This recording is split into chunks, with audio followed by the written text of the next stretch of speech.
एक संघटना नव्हे तर एक चळवळ आहे. ही एक अर्थक्रांती चळवळ महाराष्ट्रासाठी, की मराठी माणूस स्थिर व्हावा, कुठेतरी सक्षम व्हावा आणि स्वयंपूर्ण व्हावा.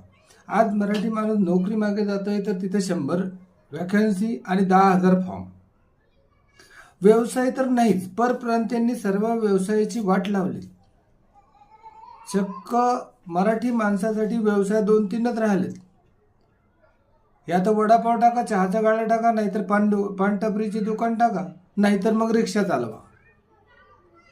आणि जर का काही मराठी माणसाने दुकान टाकलं असेल, कुठला व्यवसाय करण्याचा प्रयत्न केला असेल, तर परप्रांतीयांनी त्याचा व्यवसाय खराब केला. त्याचा व्यवसाय खराब करून नाही काही तर त्याला नवीन नवीन अडचणी उत्पन्न केल्या आणि त्याला सोबतच्या मराठी लोकांचा सपोर्ट नाही भेटला. त्यामुळे त्याचा व्यवसाय गेला.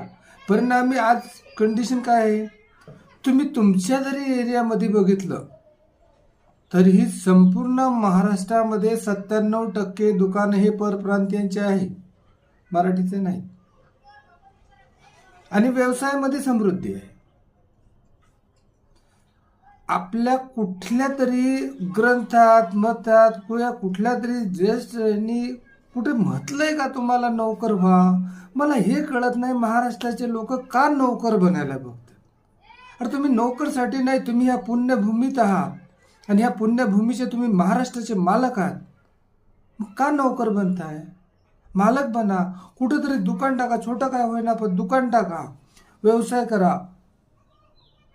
महिना तुम्ही 5-5, 10-10 वर्ष शिक्षण करतात आणि करून काय करतात, 40,000 रुपये महिन्यात. आणि 40 लाख रुपये बापाचे खर्च केले, त्याचं काय?